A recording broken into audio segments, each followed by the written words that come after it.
Loretta Lynch. Vogue going after the First Lady over the White House Christmas card. But the tables just turned on the critics. Congratulations, Alan. You're our big winner. We are coming to your house, and I'm going to make you breakfast, and you're going to make the cake. Sometimes he's out to the left, sometimes to the right. Sometimes he'll just go the other way. He can go anywhere. Ed's here for Steve. Yeah, Jedediah's here for Ainsley. This is how you gift, by the way. I walked in this morning. Jed has this beautiful chocolate with a nice message, a ribbon. Compared to last weekend, Pete Hegseth re-gifted the waffle iron from downstairs. No joke. He's still bitter about this. Jed was here, and there's like waffle waste on His here. waffle waste on the back. No kidding. He gave you a present. This is the He present. gave him a used waffle Steve maker. Doocy would never do that. When he cooks with friends, he brings it. Where brings is his he? A-game. Where is he? Where in the world is Steve Doocy? Steve's not in here. Pennsylvania because his He's in Cooking the with dark. Doocy, Dining with Doocy contest is raging on. Steve, you packed everything except lights. That's right. Listen, Brian Ooh. and Jed and Ed, we are in front of the house of the grand prize winner. We had a nationwide contest. We got hundreds, thousands of people entering. And so this morning, that is the house of the grand prize winner. He is going to make on television his grandma's hummingbird cake, and I am going to make him breakfast from the cookbook, the Happy Cookbook, which is a great gift for Christmas. By the way, we don't think the neighborhood quite understands why we're here, but they're catching on pretty fast because right over there, we've got a giant live truck, and you know what? It's 6:01 and 28 degrees here in Mechanicsburg, and we're about to wake them up. Light up the neighborhood, Brandon. Oh, all right, 50,000 watts of light. So in about 20 minutes, we're going to go in the house, knock on the door. We probably already woke them up. The guy across the street just poked his head out his door, wondering what the heck's going on. What sort of spot news? You'll meet him very shortly. The reason we are coming today to his house is because he was deployed for the U.S. Air Force Reserves until 2 days ago. He's got an amazing story, just perfect for the week before Christmas. All right, so you'll be his revelry, Steve. You'll be getting him up in the morning and cooking him breakfast. And maybe even stay there for the holidays. See if it works out. Welcome home from Steve Doocy. Well, I'm going to make him a breakfast bunt, and then I'm going to make him a Christmas French toast casserole from the cookbook. Sounds delicious, Steve. I hope you have your apron. I don't want you coming back with batter. All right, Steve, that's great. He travels with a dimmer. Wow. I couldn't believe that. I mean, it's amazing. He lit himself right up there. It's like, A little low budget with the phone, though. Right. yeah, well, he did what he They were could. bigger. All right, 3 minutes now after the hour. Late night for lawmakers. The Senate approving a stopgap spending bill to fund the government. That bill, with no new money for the border wall, now heads to the House. Griff Jenkins is live in Washington with the very latest. Good morning, guys. Yeah, they stalled, they sang Christmas carols, but the Senate finally got there, passing a stopgap spending bill that was by voice vote that kicks the can down the road until February 8th. Majority Leader Mitch McConnell says this keeps the debate going. This intransigence, with Democrats' failure to take our borders seriously, Republicans will continue to fulfill our duty to govern. A simple measure that will continue government funding into February so we can continue this vital debate after the new Congress. Now, the bill has $1.3 billion for the wall, but no new money, as you mentioned, Brian, which was the sticking point for President Trump. Now it goes to the House for a vote where passage is uncertain. Minority Leader Chuck Schumer had this to say. The President and the House should follow that lead, because shutting down the government over Christmas is a terrible idea. Also unclear whether the president would sign it. Members of the House Freedom Caucus are blasting this, encouraging the president to veto it. Bottom line, the House must approve, the Senate must agree, and the president must sign all before midnight tomorrow, or else the lights go out for part of the government in the Capitol behind me. Guys? All right, Griff. Griff Jenkins, live in Washington. How down was Mitch McConnell in his statement? But for Mitch McConnell to be surprised now that the president's not getting what he wants is disingenuous, because he allowed this to happen. Sure. He never even went to bat and made some fiery speeches about it. This is going to be a problem for Republicans. I mean, I think a lot of people who voted for President Trump counted on him on this particular issue. I think their feet were to the fire. And you see a lot of people around the country saying, wait, hold on a second. You told us that you weren't afraid to shut down the government. That's why we like you. What happened? You just gave in right away? Sure, but he had a bad hand here, right? And you got Democrats not giving an inch.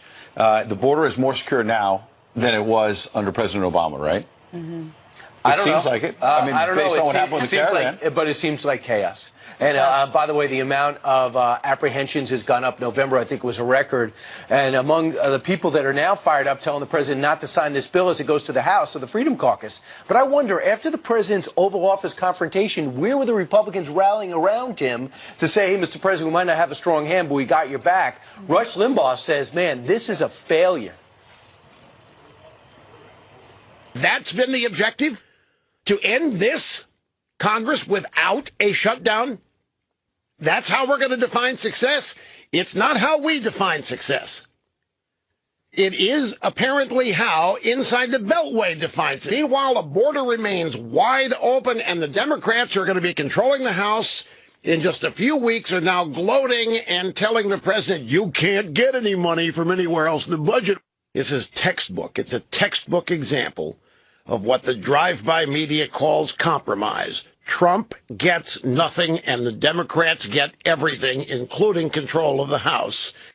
Yeah, I mean, he's echoing what so many people around the country are saying, because if not now, then when? And it also echoes that to many conservatives, Republicans allowed Democrats to win on this talking point of government shutdown. So many people have been out there saying it's not a government shutdown, it's a partial shutdown. So much of the government still remains open in that shutdown. And if you allow Democrats to play that talking point over and over again, you're never going to get funding for the wall. And this is going to happen with the wall. It's going to happen with the national debt. It's going to happen on every major issue. But as Brian alluded to a moment ago, it's been a Republican failure, not just a failure by the president. You had Republicans in charge of the House and the Senate, right? That's right. So now, if you kick the can to early next year, Nancy Pelosi has some power and has a responsibility to govern. And the president's out there pushing for more funding for the wall. And Nancy Pelosi's saying, nope, no more. Isn't it front and center to the American people who wants to make the border more secure and who doesn't? Unlike Bush 41, where he says, listen, I'll raise taxes to get this budget deal and work on the deficit, President Trump has never wavered. It's Congress that let him down in leadership, and a year-long swan song for Paul Ryan, who never went to bat for the president's agenda in this case. Meanwhile, in a stunning and I think irresponsible move yesterday, the president blindsided his Secretary of Defense, National Security Advisor, people on the outside who have been advising him like General Jack Keane, as well as his State Department, and decides he is going to immediately evacuate 2,000 troops, and the State Department's already packing their bags. We are leaving Syria. Well, look, Brian, but should anybody in Congress or anywhere else be surprised? Yes. Didn't the president? Why? The Totally irresponsible. The president said in the campaign over and over again, I'm bringing him home. He said it in recent months. But when? Yeah. Well, why is he? Nobody thinks that when is ISIS. a good time? Nobody thinks ISIS is defeated.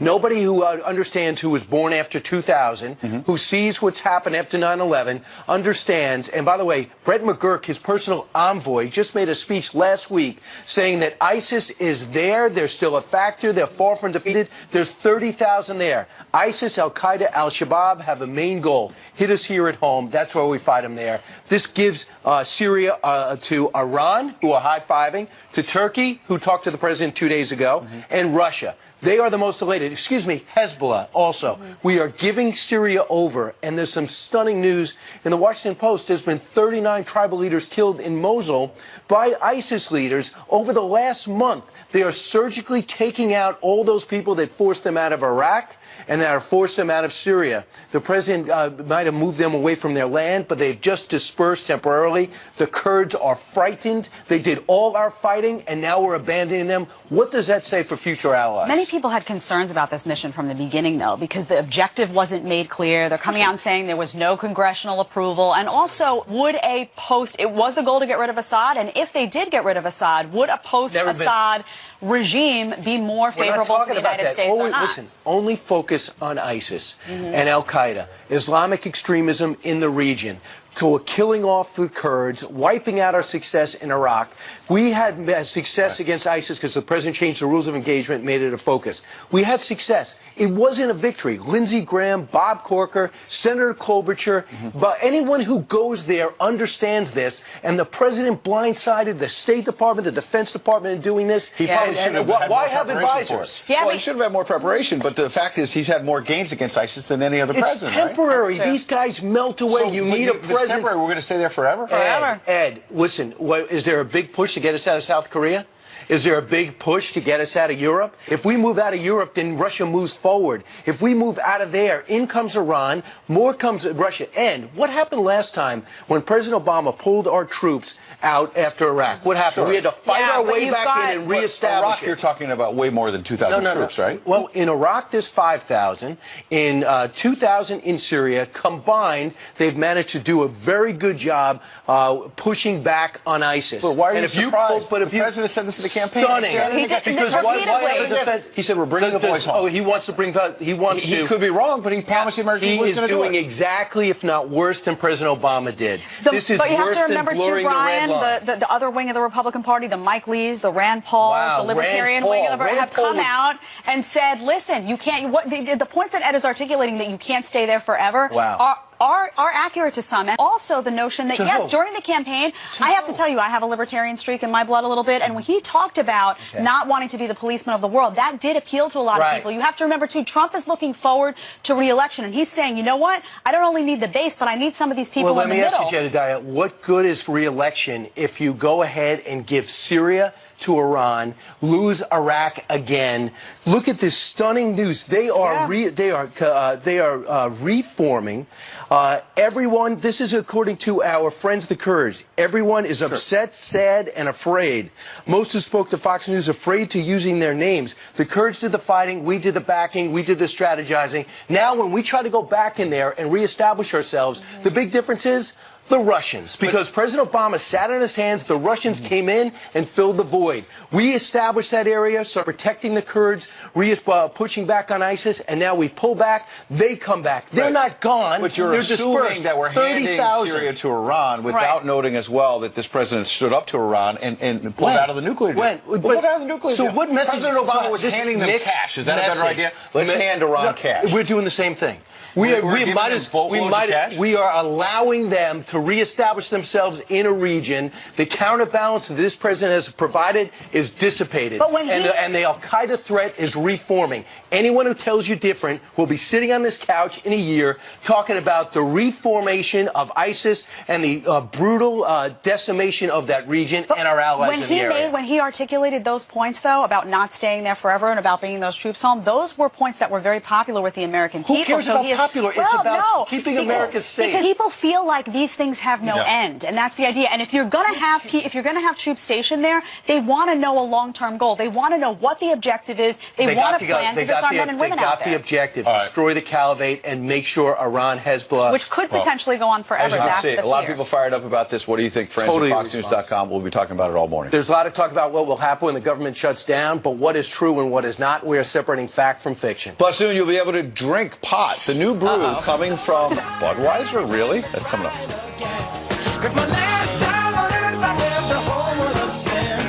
How did you come into all that money?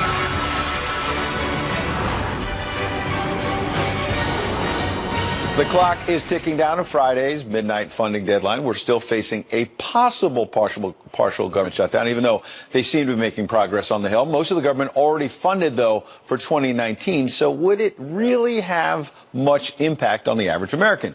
Here to break down the details, all the shutdown myths, is senior fellow at the National Taxpayers Union, Maddie Duppler. Good morning, Maddie. Good morning. All right, so let's go through this, because you hear a lot of scare scenarios. The sky will fall, when in fact one of them is, look out, you're not going to get your Social Security check. Right. Well, Social Security, of course, is one of those programs that is on autopilot. What we're dealing with when we look at a government shutdown is government spending that needs to be renewed every single year. Social Security isn't one of those things. So those checks continue to go out the door, regardless of whether or not Congress has got its act together. So that's myth number one. You're going to get your check regardless of whether it shuts down. Second myth, all federal agencies are going to be affected by this, when in fact Congress has already passed a whole bunch of spending bills. That's true, and Congress should be applauded for that. They don't generally get their act together in time for the September 30th deadline. 75% of the government is already funded. So today we're looking at 25% of those agencies, of the spending for those agencies that hasn't gotten through Congress yet. So that's why we call it a partial government shutdown, if it happens. Myth number three, all government employees will not be paid. Well, again, because we're dealing with only 25% of the government, we're only dealing with 25% of federal employees. That's about 800,000 employees. Of those, 350,000 are the ones who are non-essential. So they're the folks who could be furloughed. But of course, with every modern government shutdown, they have had back pay once we've reopened the government anytime there's a government Furloughed, shutdown. they get the money down the road. Now, they need the money. We don't want to discount that. Exactly. Obviously, they might miss a couple of checks. Exactly. But they're going to get the money down the road. That's most likely. Myth number 4, the U.S. will default on its debt payment. Right. This is different than government spending. Government funding is different than the debt limit. The debt limit, of course, has been suspended until March, so that allows the government to continue to borrow to fuel this spending. Talking about default now is not what we're talking about. We're talking about government spending. That's not going to happen. Exactly right. Myth number 5, the parks and monuments. Every time there's the possibility of a shutdown, you see the media going over to Yosemite and saying, oh, these tourists are not going to get in. Yeah, well, the last government shutdown under Obama, I went running on the National Mall, and I saw barricades that had been set up saying this park is closed. Well, I saw a number of World War II veterans who wanted to see the World War II memorial. They simply walked around the barriers and were able to get just in. So if parks are closed, that is the extent of it. Americans generally can still go visit those monuments, So of course. it's not going to be as disruptive as some have suggested, which is why some on the right want the president to shut it down. And we'll see. I think that moving into today, Congress is expected to pass that full funding bill, and the president will probably sign it. Kicks that fight into February, and we'll see how Nancy Pelosi deals with it. All right, Maddie, thanks for breaking down the myths. Thank you. Facts from fiction. An armed robber, meanwhile, walks into a bar, but he didn't know a Marine was behind the counter. The dramatic takedown caught on cam. Plus, It's a Wonderful Life, a Christmas classic, but where does it rank in Kevin McCarthy's top 5? He's sharing his favorite Christmas movies with us. Christmas movies coming up next.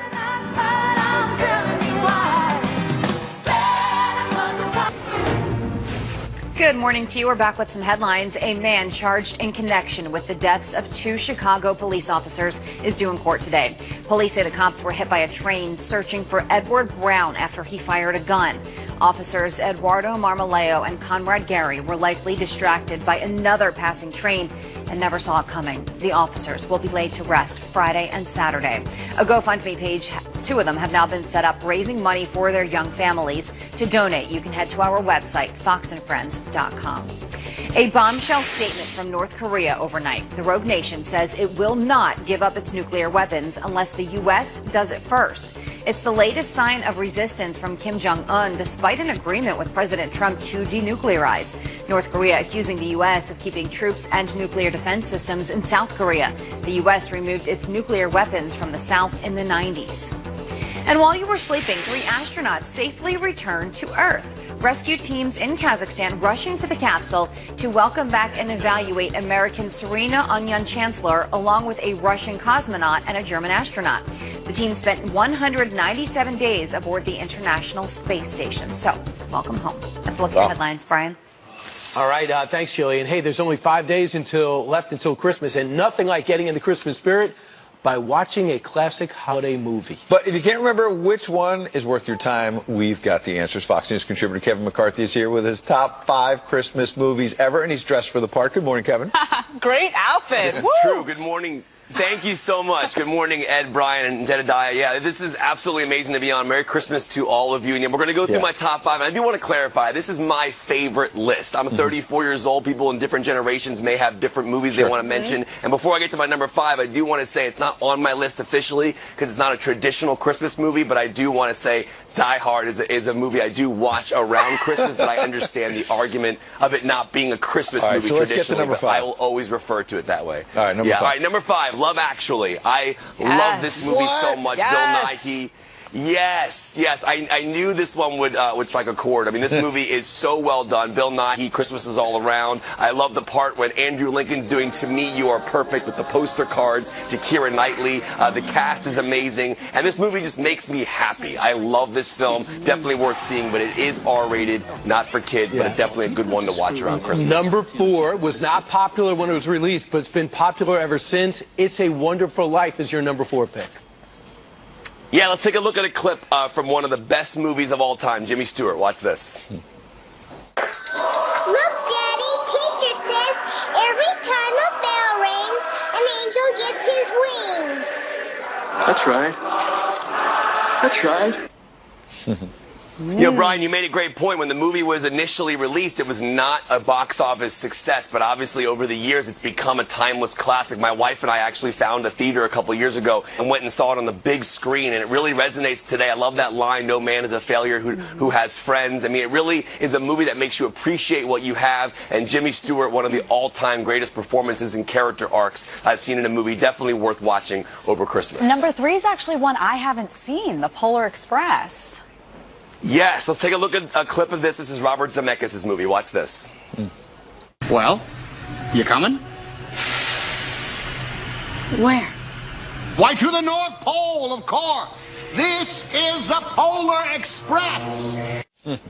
Tom Hanks. You know, growing up, this is a personal favorite because my mom used to read this book to me when I was a kid. So when Robert Zemeckis took on this project to make this movie in 2004, Tom Hanks is playing multiple characters, I believe 6 characters total. It's done through performance capture. So back then, these actors were wearing suits and actually performing these scenes. But that movie I rewatched last night with my wife, and it really just hits me every single time, that Alan Silvestri score. I love that movie. It's a beautiful film, and the animation still holds up. That's my number 3. All right, get us to number 2. All right, number 2. This is a personal one as well. Again, a favorite list, but The Nightmare Before Christmas. This is equally a Halloween and also Christmas movie at the same time. This is stop-motion animation. You're dealing with Tim Burton, who produced this movie. Danny Elfman plays the singing voice of Jack. It's also the movie that I used when I proposed to my wife a couple of years ago. We were in Disney, and I had these characters, Jack and Sally, there with me during the proposal. And the movie just means a lot to me. I understand it might not be. It's kind of a darker film, but also a beautiful film at the same time. But it's Tim Burton, so you kind of know what you're getting there. But I love that movie. Henry Selick directed it. That's my number 2 of Christmas movies. And number 1? Yes, let's go to a clip of the number 1, my favorite movie for Christmas. Watch this. I'm going to give you to the count of 10 to get your ugly, yellow, no good keister off my property before I pump your guts full of lead. You know what? I'll tell you something actually really cool about the filmmaking of that movie. That movie that's within Home Alone was actually made for Home Alone. They actually shot that. It's called Angels with Filthy Souls. That was the name of the movie they made within the film. Really? But Macaulay Culkin, obviously, it's a classic. And I will say this, as I get older and I watch Home Alone, it's kind of violent what he does to Joe Pesci and Daniel Stern. I mean, you look back at what he does to them, it's kind of hard to watch at times. But Home Alone and Home Alone 2, I gotta go. Those are my number 1 picks. I rewatched them both today with my wife, and we were just so happy. And that John Williams score is amazing. I'm going to give you one more opportunity to pick out the number 1 Christmas movie ever made. One more opportunity. I know it. Brian Kilmeade, because we are friends and I've known you for years, I know your number 1 is a little movie with Vince Vaughn called Fred Claus. Am I correct? You are 100% correct. Wow, he knows you, Brian. It's really like A Wonderful Life. I knew it. Eventually, it'll be a classic. Kevin, I want you to stay ahead of the curve. Will be. Embrace this movie. Brian, I will embrace it. There you go. Thanks so much, Kevin. Santa had a brother. Merry Christmas to you all. Thank you for having me on. Merry Christmas. Thank you so much. Well, fashion magazine Vogue is taking a jab at the First Lady over the White House Christmas portrait. One of the reasons is because the President and the First Lady are holding hands. You won't believe this. And Steve is about to surprise one of his biggest fans with breakfast. Steve? Hey.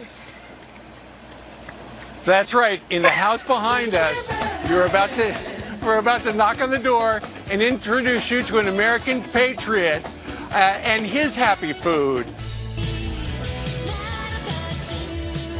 Why? Could it be? Why not? Controversy with Vogue? How could there be Vogue and all these other magazines won't put the First Lady on the cover, even though they must have put Michelle Obama on 600 covers over time. I'm exaggerating, of course. But here's a beautiful woman who's representing the United States around the world, domestically, doing wonderful things as First Lady, as previous Democratic and Republican First Ladies have done. And yet they won't cut her a break. They went after her over the color of the Christmas trees. Oh, yeah. And now they've reached a new low. Yeah, and they put up this headline about what's wrong with this surreal photo. And apparently it's that... Yeah, there you go. What's up with this year's surreal White House Christmas portrait? They think it's odd. They think they look like cardboard cutouts. They think it's odd that they're holding hands. And it just goes to show you they are determined to paint this marriage like she doesn't love him. It's broken. Why would they be holding hands? It's not a real romance. Yeah. This is his wife. They're taking a Christmas Christmas, portrait. by the way. It's Here's the how they first put it. lady. Have some respect, by the way. Vogue says, quote, the photo, which was reportedly snapped before the first couple headed to the congressional ball last Saturday, shows FLOTUS and POTUS looking almost like cardboard cutout versions of themselves. They're also holding hands, a move that is famously out of character for them. We asked resident Vogue art experts to weigh in on what could be happening in this festive portrait and why it feels so strangely off. I also want to just say, who cares? By the way, that is an unbelievably great photo. That is a great hallway. I was beautiful. The White House is directing. Even I could pick out that it's decorated brilliantly. And these two are going off to a Christmas ball. They took the With the Democrats picture. and Republicans. Yeah, with Democrats and Republicans. They took the picture right before they left. There's nothing wrong with it. Why are you always judging their relationship? I mean, did Hillary and Bill? Did I ever see them take a picture holding hands? No, it's because they have to take a dig, because in their minds, they're comparing it. Oh, well, President Obama and Michelle Obama, well, they had a real marriage, and this isn't a real marriage, and they have to dig into. Can you imagine, though, if President Obama and Michelle had been holding hands in a beautiful photo like this? Would any magazine come out and find that odd or celebrated for criticize months it? and months and months. Of course, as it should be, because a first lady, this is a beautiful photo no matter which president and first lady is in it. So, Vogue, come on, man. Don't you have other things to talk about? Come on, bro. Right, yeah, absolutely. So, listen, what do you think? I know you didn't. I didn't get my issue of Vogue yet. I had to leave early this morning. They usually deliver it today. Downstairs. All right, no, they deliver it to my house because I love the pull-out perfume, which is in the middle, right? It shows you exactly what the I smell it. It's lovely. Well, friends at FoxNews.com. Let us know what you think. Yeah. Right. All right. So again, I believe this is my prediction. If there is one political figure that's going to emerge in 2019. It is going to be Melania. You're going to see her in the news constantly. She's taking on critics, weighing in on issues, blowing out some of her husband's staffers. So I think she's going to be a major figure this. She's a boss. She's definitely a boss. You heard it here first. Yes. Good morning. Jillian is here with some headlines. Good to see you I again. was wondering where that strong perfume smell was Brian. coming from. It is Brian, from me, it's you. Now I know. It's my fragrance. All right, let's get you caught up on some of your headlines, starting with this. And the man behind a reign of terror in California was arrested 3 days before his killing spree, despite having an ICE detainer. The sheriff blaming the state's sanctuary law for Gustavo Garcia's release. Committed criminal, violent criminal. If we could have reached out to our law enforcement counterpart, that these acts of violence could have been prevented. According to ICE, Garcia was deported from the U.S. twice and spent more than 2 years in prison for illegal re-entry. He died in a car crash after going on a shooting spree this week. Facebook launching into damage control. The company trying to, again, explain how more than 150 tech giants like Netflix and Spotify were able to access private messages. In a new statement, the company writes, quote, "We worked with them to build messaging integrations into their apps so people could send messages to their Facebook friends. Facebook says users gave permission for the apps to access data and claims there is no evidence of abuse." A retired Marine takes down a gunman trying to rob his bar. You can see the veteran handing over cash, but seconds later, the tables turn when he grabs the crook's gun, completely disarming him. They wrestled on the ground before the suspect got away. Pennsylvania police say no one was seriously hurt. And this Christmas display may have just scored a family a phone call with Mariah Carey.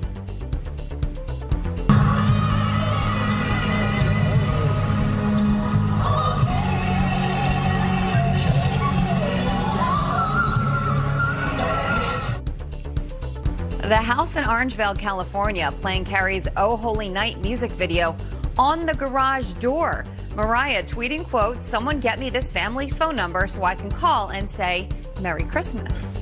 I just want to know if they get the phone call. Well, let's not put the number on Twitter, though, because they'll have like thousands of calls. That's true. All right. All right. Thank you so much, Thanks so Jillian. much, Jillian. 21 minutes before the top of the hour. Janice Dean insists on going outside and experiencing the weather. Good hey, morning. Janice. It's not bad, actually, out here. Not bad, right, for New York City? All right, I'm so glad you guys are here. Who's here from Texas? Texas, North Carolina, and Florida. Right here. Oh, we covered it. Let's take a look at the map. Cavs real quick. Thank you for coming at 6:30 in the morning. How dedicated. There are your temperatures right now. You know what? Seasonal average for most. This is the storm that everyone is going to be talking about. Unfortunately, it's going to cause some travel delays today through Friday and Saturday for much of Florida up towards the mid-Atlantic and the Northeast. So if you guys are traveling, just be aware. I'll keep you posted. Give me your emails and I'll give you your local forecasts, okay? So you get home safe. Wave to Steve. Oh, no, it's Brian and Jedediah and Ed today. Good morning. Good morning. Watch that Janice Dean crowd slowly build on this holiday. It's already big out there. All right. It's hard to miss who's sitting on the stairs right now, so I'll read the formal introduction. He's already out yelling already. You can hear his laugh. Yeah, 19 minutes before the top of the hour. The past 2 weeks, we have been learning the happy recipes of our Dining with Ducey sweepstake winners. One lucky grand prize winner got the call of a lifetime, a call from Steve Ducey. We'll share that experience. This morning, Steve traveled all the way to the winner's home to whip up breakfast. Better be good. Well, what's going on in Mechanicsburg, Pennsylvania there, Steve? Well, it's 28 degrees, and you know what? We have figured out that the grand prize winner knows we're here. So, let me put this down. I brought along breakfast and a special gift for our winner, and that's him right there. Ladies and gentlemen, it's our grand prize winner, Alan Weeman, the Air Force reservist who was, you were deployed until 2 days ago? I was, yes. I just got home yesterday. All right. Okay. Yeah. Merry Christmas. Thank you. All right. Can we come in? Sure. Come on in. I knew we were coming. The neighbors were walking the dogs, so I think they figured out. They wanted to know why there's a gigantic satellite truck in front of your house. All right. So this morning, we're going to actually have you prepare your hummingbird cake. Where's that recipe come from? It's a recipe I used to make with my grandmother. It's a Southern favorite. And according to the submission, you said that if we selected you before December 20th, your son could make it, because this has become a family tradition. And in fact, the family, come on over, family, is right over there. Hello. Adi. Hey. And then you've got Jonathan and Faith as well. When did you know we were coming? When I heard the car. Yeah, they saw the gigantic satellite truck in front. Well, we brought a lovely gift to start things off. If you guys would like to open it, an early Christmas gift, 5 days away. And in addition to Alan making the cake, I'm going to make them breakfast from the Happy Cookbook. And from our friends at Cuisinart, it's a 6-quart multi-cooker. This is going to be great because it slow cooks, it browns, it steams according to the box. Thank you so much. I love it. Now, Alan has got a fantastic story about his patriotism and his service to our nation and the entire family, how they wound up in Mechanicsburg, Pennsylvania. We got a busy morning straight ahead. You're watching Fox and Friends live from Pennsylvania, New York, and Planet Earth 5 days before Christmas. What a great gift and what a great kitchen. Yeah, it is. Be there in a minute.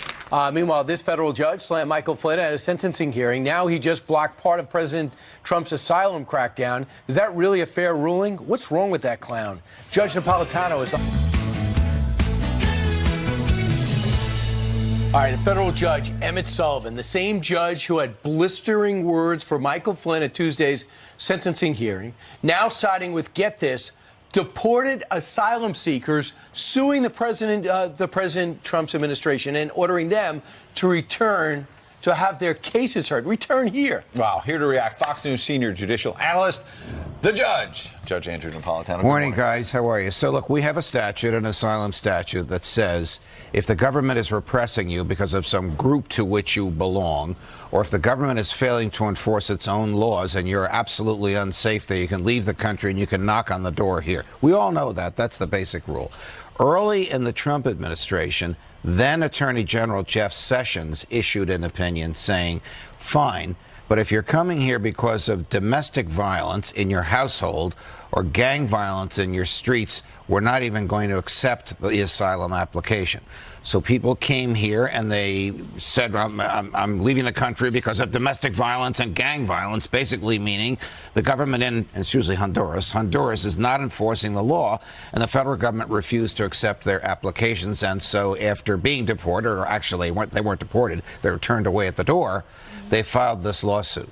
So here's the question. Can the Attorney General narrow the scope of asylum? Was asylum intended just for political repression, or was it intended to give relief to people where the government doesn't enforce the law and it lets gangs roam the streets? Or in a different culture, it allows husbands to beat up their wives without recourse? That's the issue that Judge Sullivan was confronted. Now, I don't know how the Supreme Court is going to go on this. I know the Trump administration is very unhappy with this because all those people they turned away now get to make an asylum application. What does an asylum application mean? It means a trial, not before Judge Sullivan, but before an immigration judge at the border. Right. Maybe I shouldn't have called him a clown, but this guy has clearly got some problem with this administration. Well, he clearly does. Ryan, after the way he acted with Michael Flynn. I fully agree with you, not on the clown comment, but on the problem. If you hate a person in your courtroom, you have to get off the case. Absolutely. Right. If you hate General Flynn for whatever reason, you are not the right judge to be sentencing him. The most incendiary thing you can say in a public courtroom about a 3-star general is, did the general commit treason? What? When I heard that, I couldn't believe what I was hearing. I didn't actually hear it. The producers in the courtroom were emailing. You were on the set of Outnumbered. Yes. It was so incendiary, so out of place. So can the president get a fair hearing on the asylum case? Well, that's an interesting question. The asylum opinion, in my view, is very sound and very well reasoned and will be upheld. Look, a lot of people want to come here for the economic opportunity. I don't blame them. They want a better life for themselves, their spouses, and their families, and they'll use any toehold they can to get in the door. People are saying, though, a lot, coming back and saying, oh, this is judicial activism, and obviously we talk about judicial activism all the time, but on this particular issue of the asylum seekers, I don't think it's that black and white. I don't think it's that black and white either, and I can't predict which way the Supreme Court can go. Right. I can't even predict if Judge Sullivan is going to be the sentencing judge in March. Okay. He may very well recuse himself, saying, listen, this can't be about me. Right. This is about the crime. Well, let's hope he understands the facts of the case. Yes, yes. Appreciate it. Pleasure, guys. Hey, and welcome to New York, Mr. Henry. Merry Christmas. Meanwhile, Governor Mike Huckabee will be coming up. He says Congress has failed as they battle over the border wall. That's coming up next. The clock is ticking. Christmas is only 5 days away. And if you're stressing, who's not, about the last-minute gift ideas, we have you covered. All right, here was some gift for Christmas for the procrastinator and others. The founder of A Shop with Style, Amy Sewell. Amy, welcome back. Hi, it's great to be here. All right, help us out. You know, most people have at least one or two quick things to get at the last minute, so I worked with several companies to put ideas together. The family looks adorable in matching Christmas pajamas. You can pick these up at Bed Bath & Beyond. That's from their Ed by Ellen DeGeneres collection, and you can use your Beyond Plus membership or your coupons to get 20% off. And they're very soft, audience. Very soft and comfy. Well, for a movie the whole family can enjoy together, I'll Be Next Door for Christmas. It's a really cute family comedy about how even when your family drives you a little crazy, Christmas is still all about spending time with them. You can wait till the last minute because you can gift this directly off of iTunes or Amazon. Right. You can look at nextdoorforxmas.com to see how to get it for yourself, you know, on DirecTV, Dish, or on demand as well. And we're pretty sure the family you're buying for doesn't have it. Right? Exactly. Exactly.